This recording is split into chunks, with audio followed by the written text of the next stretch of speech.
الله وملائكته يصلون على النبي يا أيها الذين آمنوا صلوا عليه وسلموا تسليما اللهم صل على سيدنا محمد معدن آله وأصحابه الكرام وابنه الكريم وبارك وسلم صلاة دائمة سرمدا أبدا بحمدہ تعالی و بکرم مصطفیٰ صلی اللہ تعالی علیہ وسلم۔ آج کی اس شب میں قرآن عظیم کے 2.5 پارے یعنی سورہ بقرہ کی تلاوت مکمل ہو گئی ہے۔ اللہ تبارک و تعالی بقیہ قرآن عظیم کو صحیح تجوید سے تلاوت کرنے اور آپ سب کو سماعت کرنے کی توفیق عطا فرمائے۔ میرے عزیزو، آج سورہ بقرہ میں بہت سارے اہم پیغامات ہم نے تلاوت کیے ہیں۔ سورہ بقرہ یہ قرآن کی سب سے بڑی سورہ ہے اور سورہ فاتحہ کے بعد سب سے پہلی یہ ہے، اور اللہ تبارک و تعالیٰ نے اس میں سارے وہ بیانات رکھے ہیں جو پورے قرآن میں موجود ہیں۔ اسی لیے فرمایا گیا کہ پورے قرآن کا جو نچوڑ ہے وہ سورہ بقرہ میں موجود ہے، اور سورہ بقرہ کا پورا خلاصہ سورہ فاتحہ میں موجود ہے۔ پورے قرآن کا لب لباب حاصل کلام۔ تو سورہ بقرہ، اس کی تلاوت بہت سارے فضائل کا سبب ہے۔ نبی پاک صلی اللہ تعالیٰ علیہ وسلم سے اس کی فضیلتیں بھی وارد ہیں، لیکن میں آپ کو سورۃ البقرہ کی اہم پیغامات رکھنا چاہتا ہوں۔ دوسرے پارے کی ہم نے آج تلاوت شروع کی تھی۔ سیقول السفہاء من الناس ما ولاہم عن قبلتہم التی کانوا علیہا قل للہ المشرق والمغرب یہدی من یشاء الی صراط مستقیم۔ یہ دوسرا پارہ یہاں سے شروع ہو رہا ہے۔ مسئلہ یہ تھا کہ قبلہ بدل دیا گیا تھا، اور وہ بھی نبی پاک کی رضا کی خاطر۔ پہلے سارے مسلمانوں کا قبلہ بیت المقدس، مسجد اقصی جو آج فلسطین میں ہے، یروشلم میں، ساری دنیا کے مسلمانوں کے لیے بھی قبلہ وہی تھا۔ اس سے پہلے والے نبیوں کا قبلہ بھی وہی تھا، اسی طرف لوگ اپنی اپنی عبادتیں رخ کر کے کیا کرتے۔ اور خود نبی پاک صلی اللہ تعالیٰ علیہ وسلم جب مدینہ طیبہ میں تشریف لائے تو 17 مہینے تک بیت المقدس کی طرف منہ کر کے نماز پڑھتے رہے۔ 17 مہینے تک قبلہ کیا تھا؟ بیت المقدس۔ مسجد نبوی میں بھی 2 قبلے آج بھی ہیں، یعنی مسجد نبوی میں آج جو قبلہ ہے اس کے اپوزٹ ڈائریکشن میں پہلے نماز ہوتی تھی۔ اور ایک مرتبہ حضور اکرم صلی اللہ تعالیٰ علیہ وسلم بنو سلمہ کا ایک محلہ تھا، وہاں پر ایک علاقے میں دوپہر کے وقت تشریف لے گئے اور ظہر کی نماز پڑھا رہے تھے۔ ظہر کی نماز، فرض نماز کتنی رکعت ہے؟ 4 رکعت ہے۔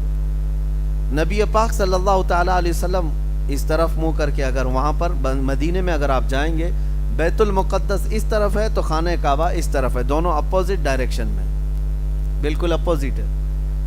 تو نبی پاک صلی اللہ علیہ وسلم نماز پڑھا رہے تھے، دل میں خیال آیا، حضور کے دل میں خیال آیا کہ ہمارا قبلہ بیت المقدس کی بجائے خانہ کعبہ ہوتا تو اچھا ہوتا۔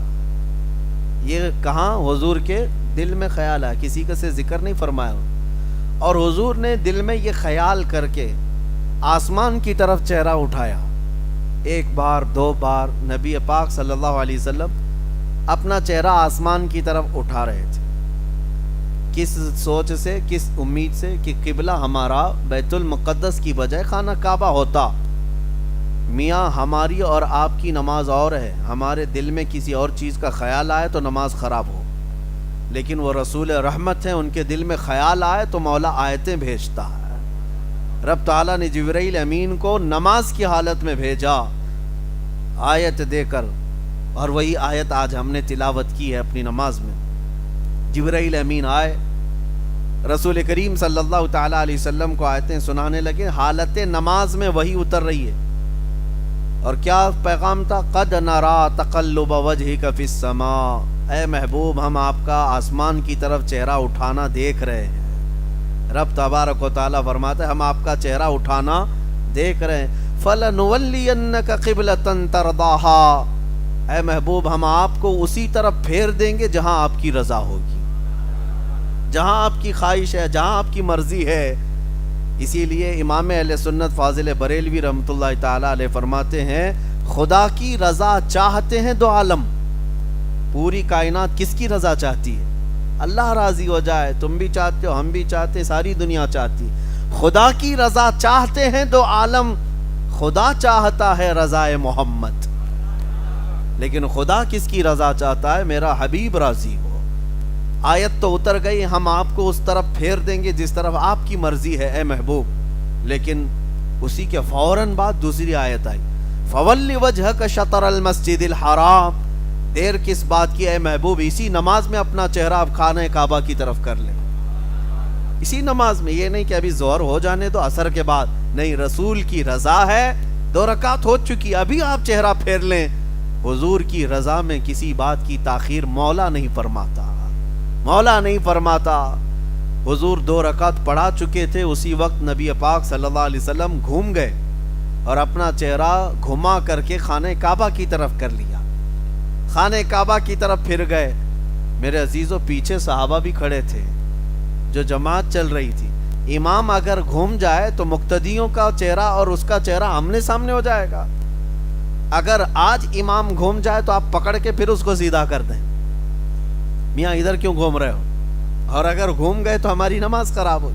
لیکن وہ رسول اللہ کے اطاعت شعار صحابہ تھے، سمجھتے تھے شریعت اسی کا نام ہے جس طرف چہرہ رسول ہو جائے. ہمیں یہ نہیں پوچھنا ہے کہ ادھر کیوں گھومے یا رسول اللہ، ادھر کیوں گھومے، بلکہ بات یہ ہے وہ جس طرف گھومے وہی شریعت ہے، وہی دین ہے. اس کو اقبال نے کیا سچ کہا تھا، بمصطفیٰ رساں خیش کے دی ہم آؤس. اپنے آپ کو رسول کے قدموں تک پہنچا دو، یہی دین ہے، یہی دین ہے. اب صحابہ نے کیا کیا، حضور کو جب گھومتا ہوا دیکھا تو صحابہ اکرام چل کر کے حضور کے پیچھے آ گئے. اور ایک روایت میں نبی پاک صلی اللہ علیہ وسلم ان کے درمیان میں سے گزرتے ہوئے آگے کی طرف چلے گئے اور صحابہ گھوم کر کے حضور کے پیچھے صفیں لگا لیے. جیسے ادھر صفیں تھی اب ادھر صفیں ہو گئی. بیت المقدس کی طرف منہ کر کے اور 2 رکعت خانہ کعبہ کی طرف منہ کر کے پڑھی گئی. ایک ظہر کی نماز، وہ آج بھی مسجد موجود ہے مدینے میں جس کو مسجد قبلتین کہتے ہیں، جہاں پر یہ قبلہ بدلنے کا حکم نازل ہوا تھا، جہاں یہ آیتیں اتری تھی، وہاں آج مسجد بنائی گئی ہے. اس کا نام مسجد قبلتین ہے، یعنی 2 قبلوں والی مسجد، 2 قبلوں والی مسجد. اور صرف یہ میرے نبی کی خصوصیت ہے، رسول پاک کی خصوصیت ہے کہ آپ کے لقب میں ایک نام آتا ہے امام القبلتین. امام القبلتین مطلب دونوں قبلوں کے امام ہیں میرے آقا. پہلے کے انبیاء جتنے بھی آئے ان کا قبلہ بیت المقدس تھا، وہ ایک قبلے کی امامت تو کرتے رہے، لیکن میرے آقا بیت المقدس کے قبلے کی بھی امامت فرمائے اور خانہ کعبہ کے قبلے کی بھی امامت فرمائے. اسی لیے رسول پاک صلی اللہ علیہ وسلم امام القبلتین کہلائے. نماز تو ہو گئی. یہاں پر بہت سارے پیغامات ہیں. اللہ تعالیٰ فرماتا ہے، بعض اس کے بعد ہوا افواہ اڑانا شروع کر دیے مدینے میں کہ یہ کیسی بات ہو گئی کہ پرانا قبلہ ان لوگوں نے بدل لیا، پرانی چیز بدل لی. یہودی تھے مدینے میں، عیسائی تھے، وہ سب جانتے تھے کہ قبلہ بیت المقدس ہے. تو اللہ تبارک و تعالیٰ نے فرمائے ان کے متعلق سَيَقُولُ السُّفَهَاءُ مِنَ النَّاسِ، سفہاء ان کو کہا گیا ہے. اے رسول ان قریب بیوقوف لوگ یہ کہنے لگ جائیں گے، بیوقوف لوگ، کہ رسول نے قبلہ کیسے بدل لیا، کیا شریعت ان کے گھر کی ہے؟ رسول تو اللہ تبارک و تعالیٰ کے آخری پیغمبر ہیں، ان کے لیے احکام اترے. اور اللہ نے فرمایا وَمَا أَنْتَ بِتَابِعٍ قِبْلَتَهُمْ، اے محبوب آپ ان کے قبلے کی پیروی کرنے والوں میں سے نہیں ہیں، آپ تھوڑی نہ مقتدی ہیں ان کے، آپ امام ہیں، جس طرف آپ گھومیں گے سب کا قبلہ وہی ہے. حضور پاک صلی اللہ تعالیٰ علیہ وسلم کی افضلیت اور فضیلت یہاں پر بیان کی گئی پہلے صفحے میں. اور پھر اب دیکھیں صحابہ کی اطاعت شعاری کیا تھی. اللہ اکبر. انہوں نے یہ پوچھا بھی نہیں نماز میں کہ ادھر سے حضور ادھر کیوں ہوئے.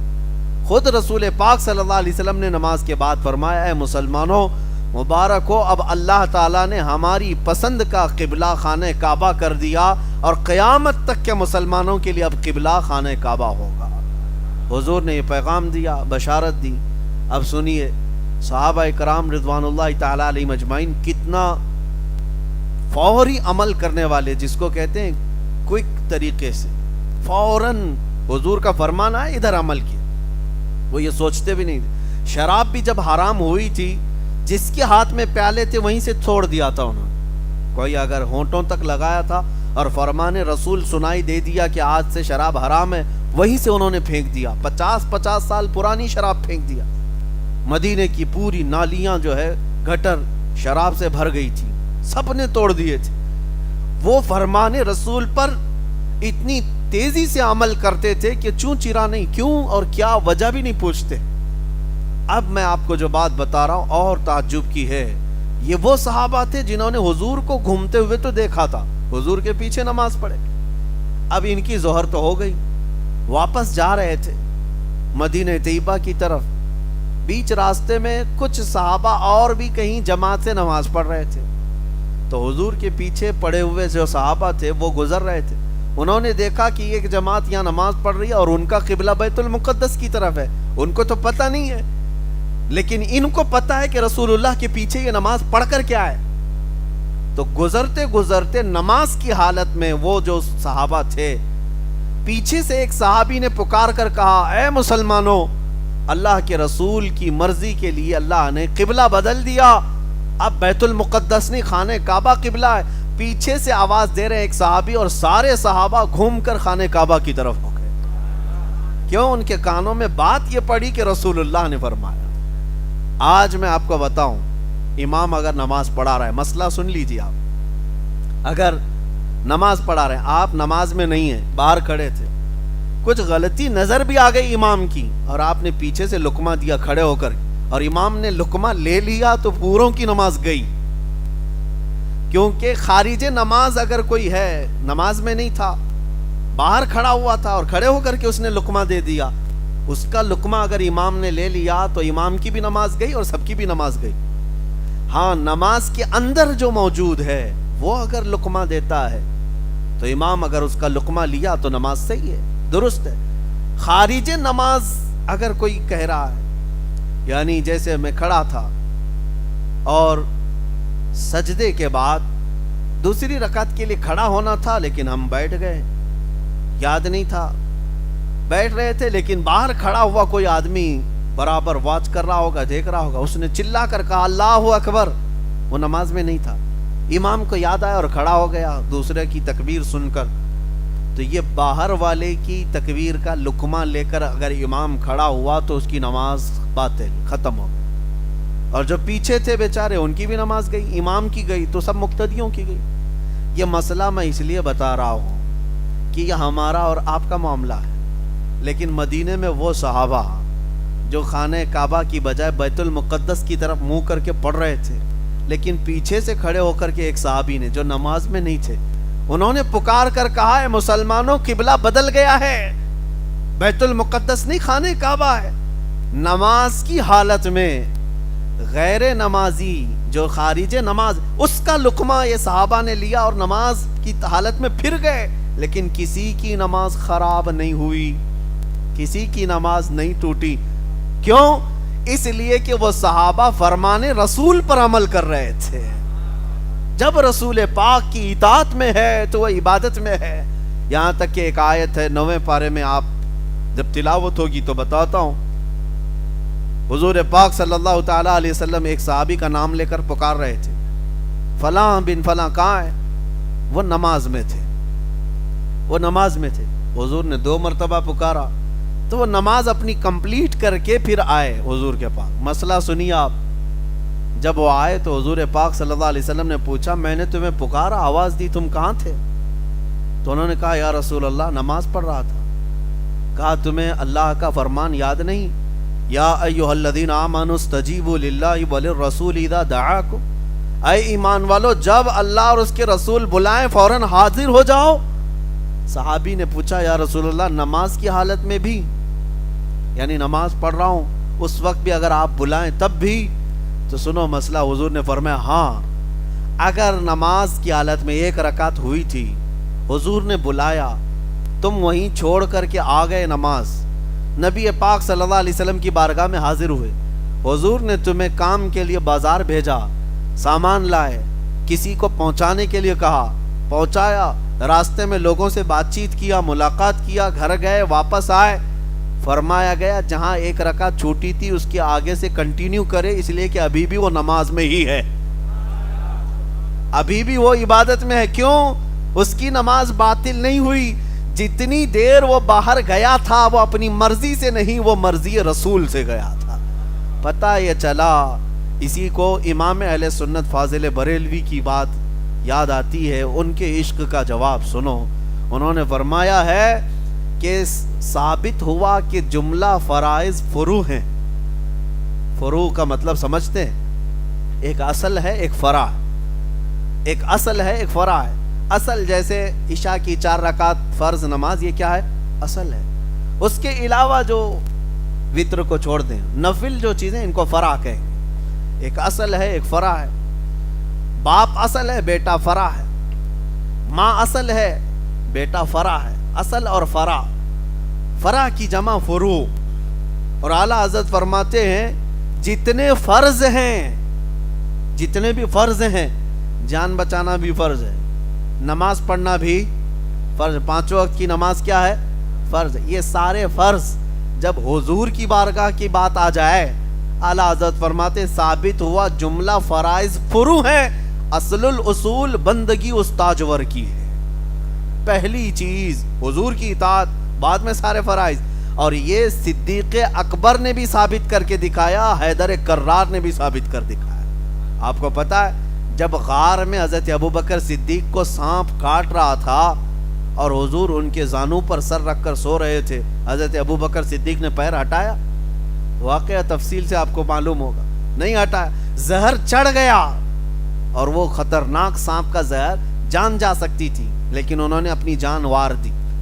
جان جاتی ہے تو جائے، لیکن محبوب کی نیند میں خلل نہ آئے، انہوں نے جان وار دی۔ اور ایک واقعہ وہ بھی ہے مولا علی کرم اللہ وجہہ الکریم کا، ان کی عصر کی نماز نہیں ہوئی تھی اور حضور ان کے بھی زانوں پر سر رکھ کر سو رہے تھے، سورج ڈوب گیا۔ کیا حضرت علی کو نماز کی فکر نہیں تھی؟ عصر کی نماز، وہ بھی 5 نمازوں میں افضل نماز، اس کو صلاۃ الوسطیٰ کہا گیا، بیچ والی نماز، وہ بھی نماز عصر جو سب سے اعلیٰ خطر کی ہے۔ حیدر کرار عصر کی نماز جا رہی ہے، چھوڑ دیا، کیوں؟ یہ بھی فرض ہے۔ اور صدیق اکبر نے جان چھوڑ دی، وہ بھی فرض ہے۔ جان بچانا بھی فرض ہے، جان بچانا بھی فرض ہے، نماز پڑھنا بھی فرض ہے۔ لیکن یہ دونوں خلفائے راشدین میں سے صحابہ، اجلہ صحابہ ہیں، انہوں نے یہ فرض چھوڑ دیے، کیوں؟ صرف اطاعت رسول پر، رسول کی اطاعت پر۔ اور اعلیٰ حضرت فرماتے ہیں صدیق بلکہ جان، صدیق غار میں بلکہ جان ان پہ دے چکے، حفظ جان تو جان فروز غرر کی ہے، مولا علی نے واری تیری نیند پر نماز، وہ بھی نماز عصر جو سب سے اعلیٰ خطر کی ہے۔ اور پھر اعلیٰ حضرت فرماتے ہیں یا رسول اللہ تو نے انہیں جان اور انہیں پھیر دی نماز۔ نہ حضرت ابوبکر کی جان گئی، نہ حضرت علی کی نماز گئی۔ گئی کیا؟ ان کے لیے سورج پلٹایا اور ان کے لیے لعاب پاک لگا کر جان واپس کر دی۔ صدیق اکبر کی جان بھی بچی، حیدر کرار کی نماز بھی بچی۔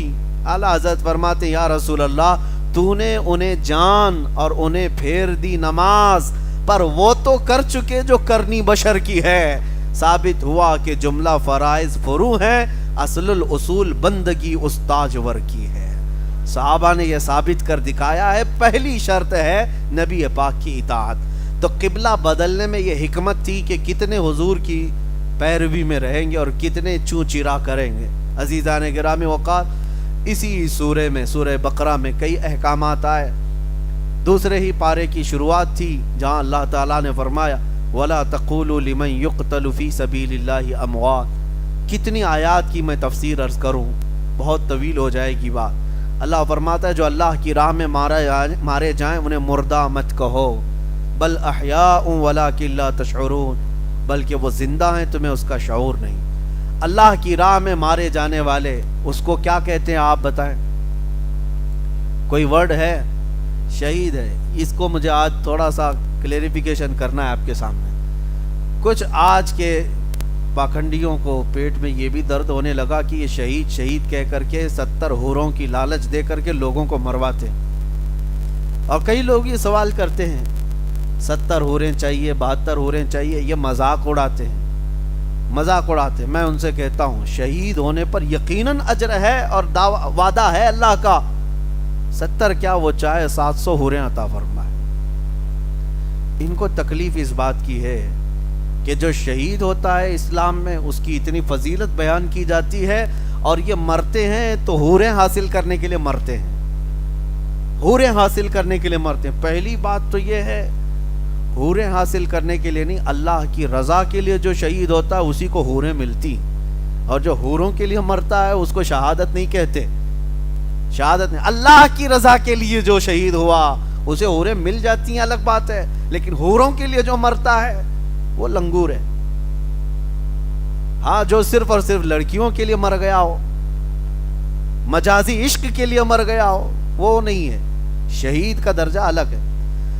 اب ایک میں آپ کو بات بتا دوں، ان کو یقین بھی نہیں ہوتا اور کئی طرح کے اعتراضات بھی کرتے ہیں کہ یہ حوروں کا بیان کہاں سے آ گیا آپ کے اندر، حالانکہ کل بھی میں نے بتایا تھا نہ چھیڑو داستاں ورنہ ادھر ادھر کی بات نکل جائے گی، نہ تم صدمے ہمیں دیتے نہ ہم فریاد یوں کرتے، نہ کھلتے راز سربستہ نہ یوں رسوائیاں ہوتی۔ افسراؤں کا ذکر کہاں آیا ہے میں آپ کو بتاؤں، بہت ساری افسرائیں مہابھارت میں ہیں، گیتا میں ہیں، رامائن میں ہیں، افسرائیں ملیں گی۔ افسرا ہم نے پوچھا یہ کیا ہے، حور کے بدل میں وہاں افسرا ہے۔ بہرحال کسی کو تکلیف ہے حوروں کے سلسلے میں اور شہید کے معاملے میں، آپ کو تکلیف ہے مت لو حور، جن کو مل رہی ہے ان کو لینے دو، بات سمپل سی ہے۔ ایک صاحب ہم سے پوچھ رہے تھے ہمارے شہر میں کرناٹک میں کہ 72 لے کر کے کیا کریں گے، آپ کو اتنی ساری حوریں دینے کی لالچ کیوں دی گئی ہے؟ میں نے کہا یہ بھی کم ہے، جنتی مرد کی طاقت 100 مردوں سے زیادہ ہوتی ہے۔ جنتی مرد کی طاقت کو اپنی طاقت پر قیاس مت کرو، اللہ کریم جسے جنت عطا کرتا ہے اس کی طاقت دنیا کے انسانوں سے بڑھ کر ہوتی ہے، اور اگر اللہ کریم اپنے رحمت سے اسے حوریں عطا فرماتا ہے تو یہ اس کا فضل ہے، اس کا انعام ہے، اور یہ شہیدوں کے لیے وعدہ ہے، شہیدوں کے لیے وعدہ ہے۔ میرے عزیزو، اس طرح کی بہت ساری باتیں آج پھیلائی جا رہی ہیں اور اس کا مذاق اڑایا جا رہا ہے، شہادت کا مذاق اڑایا جاتا ہے، جنت میں جانے کے بعد حوریں ملنے کا مذاق اڑایا جاتا ہے، جبکہ یہ ہمارے دین کے حصوں میں سے ہے۔ یہی بات اگر کوئی دوسرے دھرم کے متعلق کہے تو وہ آتنکوادی ہے، وہ بھڑکاؤ ہے، ہاں وہ پرووک کرتا ہے۔ باقی ہمارے دین پر جتنے اعتراضات کرتے رہے وہ بھی ٹی وی میں بیٹھ کر کے ڈیبیٹ کرتے ہوئے علل اعلان بنیاد اسلام شاعر اسلام پر حملے ہوتے رہتے ہیں۔ بہرحال کسی کے آتنکوادی کہنے یا ٹیررسٹ کہنے یا کسی کے سچا کہنے کی ہمیں سرٹیفکیٹ کی ضرورت نہیں، ہمارا ضمیر پاک ہے، ہم اللہ کے لیے جیتے ہیں اور اللہ کے لیے مریں گے انشاءاللہ۔ قرآن پاک کی ایک آیت اور میں آپ کو بتاؤں، ان الصفا والمروۃ من شعائر اللہ، اللہ فرماتا ہے بے شک صفا اور مروہ اللہ کی نشانیوں میں سے، 2 پہاڑیاں ہیں یہ مکہ میں، اور اللہ فرما رہا ہے یہ اللہ کی نشانیاں ہیں۔ وجہ کیا ہے؟ پہاڑی نشانی کیوں بن گئی؟ اچھا نشانی ہے تو کیا ہوا؟ نشانی کیا ہے؟ قرآن میں دوسری جگہ اللہ فرماتا ہے وَمَن يُعَظِّمْ شَعَائِرَ اللَّهِ فَإِنَّهَا مِن تَقْوَى الْقُلُوبِ، جو اللہ کی نشانیوں کی تعظیم کرتا ہے اللہ اسے دل کا تقوی عطا کرتا ہے، اور بڑا اجر ہے اس کے لیے جو نشانیوں کی تعظیم کرتا ہے۔ نشانیاں توجہ چاہتا ہوں میں، پہاڑی ہے پتھر کی ہیں، نشانی بن گئی، کیوں؟ اس لیے کہ اللہ کے نبی کی ماں سیدہ ہاجرہ یہ 2 پہاڑیوں کے بیچ میں دوڑ لگائی تھی، کس کے لیے؟ اپنے بیٹے اسماعیل علیہ السلام کی پیاس بجھانے کے لیے۔ واقعہ معلوم ہے، ان کے بیٹے اسماعیل علیہ السلام 6 ماہ کے تھے، چھوٹے تھے، خانہ کعبہ کے قریب صحن میں ان کو لٹایا، اور پیاس کی شدت تھی تو پانی تلاش کرنے کے لیے ماں ہاجرہ کبھی صفا پہاڑی پر جاتی اور کبھی وہاں سے دوڑتی ہوئی مروہ پہ جاتی، تقریباً دونوں کے بیچ میں ½ کلومیٹر کا فاصلہ ہوگا، اور پھر وہاں اوپر چڑھ کر کے دیکھتی کہیں پانی دکھ رہا ہے، پھر وہاں نہیں دکھتا تو ادھر آتی، ادھر نہیں دکھتا تو ادھر جاتی. 7 چکر انہوں نے لگائے، صفا مروہ کے 7 چکر لگائے. جب وہ مروہ پر پہنچی 7ویں مرتبہ تھک گئی تھی، وہاں سے اپنے بیٹے کو دیکھنے لگی تو ان کی ایڑیوں کے نیچے سے پانی نکل رہا تھا، جس کو زمزم کہا گیا. آج پوری دنیا پیتی. وہ بھی حضرت ہاجرہ کی زبان سے نکلے ہوئے الفاظ تھے. وہ دوڑتی ہوئی آئی اور پانی کو بند باندھ کر کے روک دیا. مٹی گارے اور تھوڑا سے پتھر لگا کر، ان کی زبان عبرانی تھی، ہیبرو زبان. اس میں زم زم کا مطلب ہے ٹھہر جا ٹھہر جا. پانی اتنی تیزی سے بہ رہا تھا کہ پورا فلو اس کا پورے مکہ میں بہ جاتا. بلکہ میرے آقا فرماتے ہیں اگر ہاجرہ، سیدہ ہاجرہ نہ کہتی زم زم تو یہ پانی پوری دنیا میں پھیل جاتا. اور آج بھی پھیلا ہوا ہے، کروڑوں لیٹر پانی وہاں سے نکلتا ہے اور ہر حاجی پیتا بھی ہے، لے کر کے جاتا بھی ہے. لیکن اس کنویں میں آج تک کمی کبھی نہیں ہوئی. کنواں ہی ہے، سمندر نہیں، کنواں ہے. اور اس میں لیبارٹری میں آج چیک کروا کر کے نتیجے بھی حاصل کیے گئے ہیں کہ فلی غذا جو مرد کے لیے، ایک انسان کے لیے چاہیے، وہ سارے وٹامن صرف پانی زمزم میں موجود ہے. غذائیت بھی ہے. غذا کس کو کہتے ہیں؟ جس سے پیٹ بھر جائے، مزید کسی چیز کی ضرورت نہ پیش آئے. وہ ساری غذائیت سے بھرپور وٹامنز اس کے اندر موجود ہیں زمزم کے اندر. بہرحال بات الگ نہ جائے، سیدہ ہاجرہ کے دوڑ لگانے سے یہ دونوں پہاڑیاں کیا بن گئیں؟ نشانیاں، اللہ کی نشانیاں. اور حکم کیا؟ اللہ کی نشانیوں کی تعظیم کرنا چاہیے. اب سوچو میرے عزیزو، اللہ کے نبی نہیں دوڑ لگائے، اللہ کے نبی کی ماں. عورت تو نبی نہیں ہے، عورت نبی نہیں ولی ہو سکتی ہے. وہ ایک نبی کی بیوی تھی اور ایک نبی کی ماں تھی. اتنی بات تو ہے. سیدہ ہاجرہ حضرت ابراہیم علیہ السلام کی بیوی ہے، حضرت اسماعیل علیہ السلام کی ماں ہے. لیکن وہ نبی ہیں کیا؟ نبی نہیں. تو ایک ولیہ زوجہ نبی، ام نبی دوڑ لگائے تو وہ پہاڑیاں نشانی بن سکتی ہیں. تو جس جگہ میرے آقا نے خود قدم رکھا وہ کتنی بڑی نشانی ہے. جو رسول پاک صلی اللہ تعالی علیہ وسلم کے جسم سے ریلیٹڈ کوئی چیز مل جائے، حضور کا منہ مبارک کیا یہ اللہ کی نشانیوں میں سے نہیں ہو سکتا؟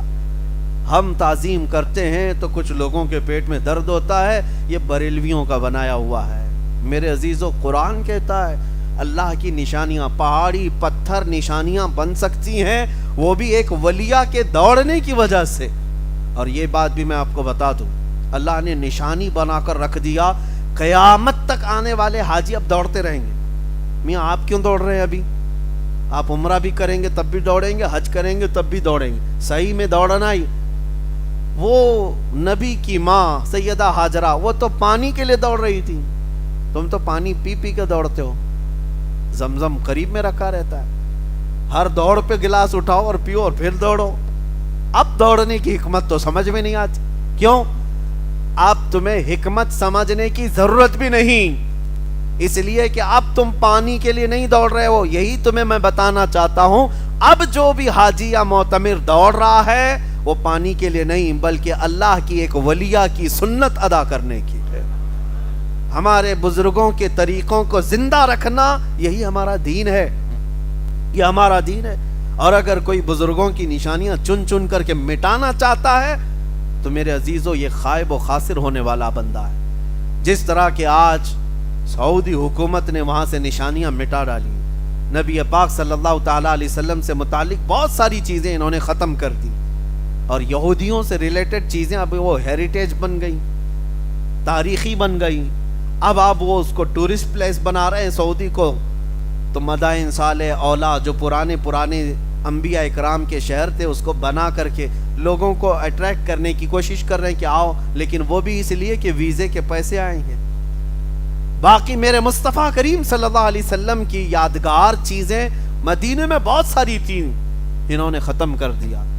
وہ تو اللہ ترکیوں کا بھلا کرے کہ جب وہ مدینہ اور مکہ چھوڑ کر جا رہے تھے ترکی واپس، جب ان کی خلافت ختم ہوئی تھی، اللہ ان کا بھلا کرے کہ وہ یوں ہی نہیں گئے بلکہ میرے آقا کے جتنے تبرکات تھے سب سمیٹ کر ترکی لے کر گئے. اور جس کی وجہ سے آج بھی توپ کاپی میوزیم میں حضور پاک صلی اللہ تعالی علیہ وسلم کے تبرکات بعینہ ویسی ہی موجود ہے. یہاں تک کہ حضور پاک صلی اللہ تعالیٰ علیہ وسلم کے منہ مبارک سے لے کر جسم مبارک سے لگا ہوا جبہ مبارک، حضور پاک کا عمامہ، حضور پاک کا عصا، حضور پاک کی کھٹوری، یہ ساری چیزیں 1400 سال سے جو آج تک صحابہ تابعین اولیاء نے جو سنبھالا تھا، یہ فخر اور اعزاز اللہ نے ترکیوں کو عطا فرمایا. ترکیوں کے پاس آج سب سے بڑی دولت ہے، میرے مصطفیٰ کی نشانیاں موجود ہیں. جہاں میرے آقا آرام فرما رہے ہیں ان کے ہاں آج حکومت تو نجدیوں کی ہے، انہوں نے کوئی چیز رکھی نہیں. بلکہ ان ظالموں کا حال تو یہ، چند سالوں پہلے ایک مفتی نے فتویٰ دیا تھا وہیں کے عرب کے، کہتا ہے اگر انتشار اور فتنے کا ڈر نہ ہوتا تو میں یہ گنبد خضرا کو اڑانے کا فتویٰ دیتا. گنبد بنانا جائز نہیں ان کے نزدیک، کہتا یہ سب ترکیوں کا بنائے ہوئی بدعت ہے، اگر فتنہ اور انتشار کا خوف نہ ہوتا تو میں اس کو اڑا دیتا. ان کے دل پتھر سے زیادہ سخت ہیں. میرے عزیزو، گنبد کس لیے بنایا جاتا ہے؟ کبھی کبھار یہ بھی تو سوچو، کسی چیز کی عظمت ظاہر کرنے کے لیے مسجد کے اوپر مینار بناتے. حرم کعبہ کے آس پاس جو مسجد حرم ہے، کیا حضور کے زمانے میں ایسی مسجد تھی؟ وہ مسجد نبوی ایسی تھی؟ اتنے بلند و بالا جو مینار بنائے گئے. کیوں مینار بنانے کا رواج پیدا ہوا؟ مینار بنانے کا مقصد یہ نہیں ہوتا کہ یہ کوئی ایک ڈیزائن ہے، بلکہ صرف اور صرف یہ اونچے مینار عظمت بیان کرنے کے لیے، علو شان بیان کرنے کے لیے بنائے جاتے ہیں. اسی طرح گنبد بھی ہمارے اور آپ کے لیے تھوڑی نا گنبد ہر گھر پہ بنایا جائے گا. گنبد وہی بنایا جاتا ہے جو عظمت والی ذات آرام کر رہی ہے، ان کی شان بتانے کے لیے. اور ان کو حضور پاک کی عظمت و شان سے کچھ لینا دینا نہیں. گنبد سے بھی نفرت، مینار سے بھی نفرت. بلکہ حقیقی بات یہ ہے کہ حضور سے جب عداوت ہو جائے تو وہ اسلام سے نکل چکا ہے، وہ اسلام سے خارج ہو چکا ہے. اللہ تبارک و تعالی ہمیں عاشقان رسول کی جماعت میں رکھے اور انہی کی اقتداء میں ہمیں موت عطا فرمائے. الحمدللہ ہمیں اس بات کا فخر ہوتا ہے کہ اللہ کریم کا یہ بڑا احسان ہے کہ اس نے ہندوستان میں بھی رکھا تو بریلی والے عاشق اہل سنت، عاشق صادق کی اقتداء میں ہمیں رکھا ہے. جس امام نے ہمیں گھڑی گھڑی اگر کوئی چیز سکھایا ہے تو جس کو ہم آج کہتے ہیں جھوم کر کے، ڈال دی قلب میں عظمت مصطفیٰ. یہی اعلیٰ حضرت کا ترہ امتیاز ہے، ڈال دی قلب میں عظمت مصطفیٰ. سیدی اعلیٰ حضرت پہ لاکھوں صلاح. اللہ کی نشانیاں کیا ہیں؟ جب پہاڑ اور پتھر نشانیاں ہیں تو میرے آقا کا ہر قدم بھی نشانی ہے، حضور کے ہر عضو، ہر بال مبارک نشانی. اور ایک جگہ وہاں پر ہے وَاتَّخِذُوا مِن مَّقَامِ إِبْرَاهِيمَ مُصَلًّى، یہ بھی قرآن میں پاک کی آیت ہے. اللہ فرماتا ہے مقام ابراہیم کو اپنی نماز کی جگہ بناؤ. سارے حاجی طواف کریں گے خانہ کعبہ کا، 7 چکر ہونے کے بعد جو مقام ابراہیم ہے اس کے قریب 2 رکعت نماز پڑھنا ہے. حج والے بھی عمرہ والے بھی طواف کے بعد 2 رکعت ضرور پڑھتے ہیں جا کر. اور یہ اللہ کا حکم ہے. مجھے بتاؤ کیوں؟ خانہ کعبہ کے پاس نہیں، مقام ابراہیم. اور مقام ابراہیم ہے کیا؟ جھانک کر کے دیکھو، اس کے اندر ایک پتھر ہے اور اس کے اوپر 2 پیروں کے نشان ہیں. وہ کس کے؟ حضرت ابراہیم علیہ السلام. اس پتھر کی تاریخ میں بتایا گیا کہ اس پر کھڑے ہو کر کے آپ نے خانہ کعبہ بنایا تھا ابراہیم علیہ السلام. وہ پتھر ویسی ہی آج ہزاروں سال سے محفوظ ہے. کیا اتنی بات ہے؟ کیا اتنی بات کہ اس پر کھڑے ہو کر کے کعبہ بنایا تو وہ پتھر اتنا افضل کہ وہاں 2 رکعت پڑھنے کا حکم خود اللہ فرما رہا ہے. یہ ظالم ہمیں کہتے ہیں قبر پجوا، یہ قبروں کو پوجتے ہیں، شرک کرتے ہیں، نعوذ باللہ. میں ان سے پوچھتا ہوں مقام ابراہیم کے پاس ہے کیا وہاں پر جو سجدہ کرنے کا حکم دیا گیا؟ ہم تو قبروں کے سجدے کرنے کے قائل نہیں، ہرگز نہیں. میں ذمہ داری کے ساتھ کہتا ہوں کسی بھی قبر کے پاس، اولیاء اکرام کی ہوں، انبیاء اکرام کی ہوں، قبر کو سجدہ کرنا ہرگز جائز نہیں ہے. اللہ کے علاوہ کسی کے لیے سجدہ نہیں ہے، یہاں تک کہ خود رسول اللہ کے لیے سجدہ جائز نہیں. یہ ہماری شریعت ہے، ہم کھل کر کے بیان کرتے ہیں اس چیز. اگر کوئی جاہل جا کر کے کہیں کی سر ٹیک دیتا ہے تو ہم اس کو ذمہ داری نہیں کہتے. جہالت میں بہت سارے لوگ شراب پی رہے ہیں، اس کا مطلب یہ نہیں کہ اسلام میں شراب جائز ہو گئی. ان کے عمل دلیل نہیں ہے. اب میں آپ کو بتا رہا ہوں مقام ابراہیم کے پاس 2 رکعت نماز کیوں؟ مفسرین فرماتے ہیں یہ پتھر صرف اتنا ہی نہیں کہ اس پر کھڑے ہو کر کے کعبہ بنایا گیا، بلکہ اس پتھر کی ایک تاریخ اور بھی ہے، وہ یہ ہے ہو کر کے ابراہیم علیہ السلام نے ایک دعا کی تھی، وہ دعا بھی ہے قرآن میں، ربنا وبعث فیہم رسولا منہم یتلو علیہم آیاتی ویعلمہم الکتاب والحکمت ویزکیہم۔ اے ہمارے رب، یہ کس کی دعا ہے؟ حضرت ابراہیم علیہ السلام۔ توجہ چاہتا ہوں، اس پتھر پر کھڑے ہو کر کے دعا کیا، اے ہمارے رب۔ کعبہ جب مکمل ہو گیا تب انہوں نے دعا کی تھی، اے ہمارے رب ہماری اولاد میں سے ایک ایسا رسول پیدا فرما، ایک ایسا رسول پیدا فرما جو تیری آیتیں تلاوت کرتا ہو، لوگوں کو علم دیتا ہو، حکمت دیتا ہو اور ان کے دلوں کو پاک کرتا ہو۔ ایک رسول پیدا کر، اس کی دعا کون کیا؟ حضرت ابراہیم۔ ان کی دعا قبول ہوئی، 1000 سال 2000 سال 3000 سال کے بعد انہی کی اولاد میں مکہ مکرمہ میں محمد الرسول اللہ پیدا ہوئے، اور یہی وہ رسول ہیں جن کو مانگا گیا تھا اس پتھر پر کھڑے ہو کر، یہی وہ رسول۔ مکہ کی پوری تاریخ میں کوئی رسول نہیں پیدا ہوئے سوائے میرے مصطفیٰ کے۔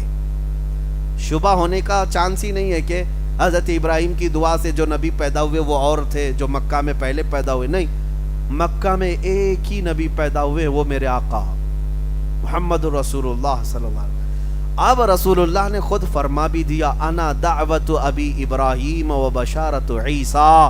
اے لوگو تم مجھے دیکھ رہے ہو، ہمارے باپ ابراہیم علیہ السلام نے جو دعا کی تھی وہ دعا میں ہی ہوں، اور میں عیسیٰ علیہ السلام نے جو بشارت دی تھی وہ بشارت میں ہی ہوں، یہ حضور نے فرمایا۔ اب سنو، اب سنیے، حضور کو اس پتھر پر مانگا گیا تھا۔ مفسر شہیر حکیم الامت علامہ احمد یار خان رحمۃ اللہ علیہ فرماتے ہیں اس پتھر کی عظمت اس لیے ہے کہ اس پتھر پر کھڑے ہو کر کے ابراہیم علیہ السلام نے سید الانبیاء کو مانگا تھا، ہمارے رسول کو مانگا تھا، اس لیے وہ عظمت والا پتھر ہے۔ وہاں پر 2 رکعت پڑھو۔ میں نے اس وقت یہ سوچا حضور کو جہاں سے مانگا گیا وہ پتھر اتنی عظمت والا ہو گیا، جہاں خود بنفس نفیس جسم کے ساتھ میرے آقا جن جالیوں میں آرام کر رہے ہیں وہ جالیاں کتنی عظمت والی ہوں گی، وہ کتنی عظمت والی ہوں گی۔ اسی لیے فرمایا گیا حضور کا جسم اقدس جس قبر سے لگا ہوا ہے وہ جگہ عرش اعظم سے بھی افضل ہے، عرش اعظم سے بھی افضل ہے۔ اللہ کریم ہمیں نشانیوں کی تعظیم کرنے کی توفیق عطا فرمائے۔ ہمیشہ میرے عزیزو گمراہی کی طرف دیکھ کر کے کبھی بھی ان کے دلائل کو دیکھ کر مائل مت ہو جانا۔ انٹرنیٹ کے دور میں ابھی شبہات اتنے ڈالے جاتے ہیں، اتنے اعتراضات، اتنے وسوسے ڈالے جاتے ہیں، یہ کہاں ہے قرآن میں، وہ کہاں ہے قرآن میں، یہ کہاں ہے حدیث میں، وہ کہاں ہے حدیث میں۔ عام سا بندہ بیچارہ سٹ پٹا جاتا ہے، سوچتا ہے ہاں ہو سکتا ہے ہمارے بڑوں نے، ہمارے مولویوں نے ہمیں غلط بتا رکھا ہو، اور یہ جو آج جھولا چھاپ انٹرنیٹ پہ بیٹھے یہی سارا دین سکھا رہے ہیں، دین سب انہی کے پاس ہے۔ عام نوجوان ابھی کالج کے بچے گمراہ ہو جاتے ہیں، اکثر یہ سوچ حدیث کا ریفرنس دے دیا تو اس کا مطلب ہے سمجھتے من و انصار، بالکل پکی بات ہے، ریفرنس دے رہا ہے حدیث نمبر 2049۔ ابھی بھی آپ ظاہر سی بات ہے میں بھی کچھ کہہ دوں آپ کے سامنے، آپ کو تو ماننا ہی ہے نا۔ ایسا میرے ساتھ ہوا، ایک صاحب آئے بہت بحث کرنے کے لیے، وہ القاب کے اوپر بحث کر رہے تھے۔ آپ تو غوث اعظم کہتے ہیں، اعلیٰ حضرت کہتے ہیں، اعظم اللہ کا نام ہے، یہ اعظم صرف اللہ ہی ہو سکتا ہے، آپ غوث کو اعظم بنا کر کے پیش کرتے ہیں، اعلیٰ بھی بنا کر کے حضرت کو کہتے ہیں، اعلیٰ بھی اللہ ہے۔ اب ان لوگوں کو کیا جواب دیا جائے؟ وہ صاحب بہت اپنی جماعت کے مشہور آدمی اور ہمارے سامنے بیٹھے، ہمارے کمرے میں آئے ہوئے تھے، میرے ڈیسک پر کتابیں بھی بہت ساری رکھی ہوئی تھی، کتابوں سے جواب تو نہیں دینا چاہیے تھا انہیں۔ ہم نے کہا غوث اعظم پر آپ کو اعتراض ہے، لیکن جو پورے انڈیا کا پرائم منسٹر ہوتا ہے اس کو آپ اردو میں کیا کہتے ہیں؟ وزیر اعظم۔ وہ پھٹیچر اعظم ہو سکتا ہے، ایک ولی اعظم نہیں ہو سکتا، کوئی بھی ہو۔ اور جو صوبے کا، جو ریاست کا، آپ کے اسٹیٹ کا چیف منسٹر ہوتا ہے اس کو اردو میں آپ کیا کہتے ہیں؟ وزیر اعلیٰ. یہاں اعلیٰ ہو سکتا ہے، یہاں اعلیٰ ہو سکتا ہے، لیکن ایک عاشق رسول کو اعلیٰ حضرت کہا جائے درد ہوتا ہے. بہرحال یہ چھوڑے، میں جو بات کہہ رہا تھا وہ یہ ہے، ہم نے ان سے کہا کہ اچھا ٹھیک ہے آپ کو دلیل چاہیے، ریفرنس چاہیے. میرے پاس وہاں ڈیسک پر بہت موٹی کتاب رکھی تھی. میں کہا یہ بخاری شریف اٹھا کر کے میں اگر اس میں سے بتاؤں تو آپ مانیں گے؟ انہوں نے کہا کیوں نہیں مانیں گے، بخاری شریف ہے تو مانیں گے ہم، آپ اس میں سے دکھائیں. ہم نے کہا یہی تو بیوقوفی ہے، وہ بہار شریعت تھی، وہ بخاری شریف نہیں تھی. تو آپ کا تو اتنا ہی معاملہ ہے، جو کہہ دے ریفرنس بتا دیا، اتنے 1000 نمبر یہ حدیث ہے، یہ حدیث ہے. کراس ویریفیکیشن کرنے کے لیے بھی علم چاہیے. آپ خود بھی حدیث دانی رکھتے ہوں، علم رکھتے ہوں اصول حدیث کیا ہے. اسی لیے فرمایا گیا علماء کے ساتھ رہو، علماء اہل سنت کے ساتھ رہو، انشاءاللہ العزیز اللہ تبارک و تعالی حق جماعت کے ساتھ تمہیں زندہ رکھے گا، اور حق جماعت کے ساتھ ہی اللہ تمہارا حشر بھی فرمائے گا. بس ایک ہی معیار لے کر کے چلو، ایک کسوٹی پرکھنے کے لیے ایک ہی، جس کا سینہ میرے مصطفیٰ کی محبت سے دھڑک رہا ہو اس کا لباس مت دیکھو، پھر اس کے پیچھے چل پڑو. اور جو نبی پاک صلی اللہ علیہ وسلم کی عزت یا محبت پر کمپرومائز کرتا ہے یا دین اسلام کے معاملات پر سمجھوتے کرتا ہے، پھر چاہے اس کی پگڑی جتنی بڑی ہو، جبہ جتنا بڑا ہو، وہ تمہارا قائد نہیں ہو سکتا، بلکہ وہ کبھی بھی لے جا کر کے اسٹیج پر تمہیں بھیج سکتا ہے، کبھی بھی بھیج سکتا ہے. اسی لیے میرے عزیزوں پہچانو، اس کی اقتداء کرو جو میرے مصطفیٰ کی اقتداء میں ہے، جو صحابہ کی اقتداء میں. اللہ کریم ہم سب کو قرآن پاک کے تمام آیات بینات اور ان کے مفاہیم اور تفاسیر کو سمجھنے اور عمل کرنے کی توفیق عطا فرمائے. بہت سارے احکامات تھے آج کے اس پارے میں سورہ بقرہ کے، لیکن میں نے تفصیلاً آپ کے سامنے نہیں رکھا. دو ہی چند باتیں میں آپ کے سامنے رکھا: قبلہ کے بدلنے کے احکام، صفا مروہ کے نشانی ہونے کے احکام، اور پھر شہید کے متعلق معاملہ. یہ صرف 2 صفحے کی بات ہے، باقی ہم نے اور 30 صفحے پڑھے. تقریباً آج آپ نے 28 صفحوں کی تلاوت جو حافظ قرآن ہوتے ہیں اس میں سے صرف 2 صفحوں کے چند آیتوں کی تفسیر ہم نے رکھی. باقی 26 صفحوں کو اگر بیان کیا جائے کئی راتیں ناکافی ہیں. اللہ تبارک و تعالیٰ پھر بھی ہمیں قرآن پاک کے سچے علم اور اس کے عشق کی توفیق عطا فرمائے. وآخر دعوانا ان الحمد